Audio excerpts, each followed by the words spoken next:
যদি কার্ড দেওয়া শুরু করে কার্ড আইলে গিয়ে দিতে হয়ে যাবে। কিন্তু ওই অপারেশনের এই দাগগুলো কি ফোড়া দিনে না? এই লেজার করছেন না? এই লেজার ট্রিটমেন্ট। প্রায় আসে না কার্ডে নাই বাবা। আর বড় কোন দিক দিয়ে আছে? এগুলো আছে। 5 তারিখের আগে কন্ট্যাক্ট ছিল একটা কোম্পানির সাথে। এই দাগগুলো লেজার সব নাকি? কোম্পানিগুলো নিয়ে এসেছিল ছিল পরে। এগুলো কি কোনো ডাক্তারের কাছে যায় লেজার করছে? হ্যাঁ, ডাক্তার তো আগে কোনো কিছু লাগে না।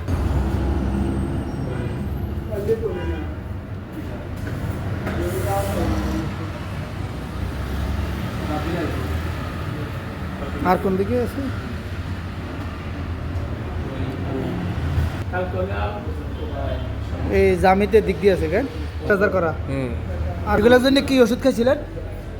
দুজন ঘুমিয়েও আগে দেখাইছে দেখার পর হোমিও 7-8 মাস মতো খাইছি তবে যায় না একজন থেকে 7-8 মাস, দুইজন একজন থেকে আমার প্রায় মাস 6 মাস আছে আরেকজন 2-3 মাস খাইছি 2-3 মাস খাইছে। তো একজন ইয়ার শুধু খাবার ওষুধ দিছিল আরেকজন খাওয়ার প্লাস লাগানো ওষুধ দিছিল লাগানো দিছে। আর এই যেগুলো দাগ এগুলো কে দিছে? এগুলা লেজার ট্রিটমেন্ট করাইছিলাম লেজার ট্রিটমেন্ট করাইছেন কয় মাস আগে? ওরা করাইছে প্রায় বছর অনেক হয়েছে 1 বছর। তো এখন দেখেছে আবার দেখা যাচ্ছে মানে এইগুলো লেজার করার পর লাগানোর পর আবার দেখা দেয় নাকি? আচ্ছা আচ্ছা। এই যে বিল করে দেয়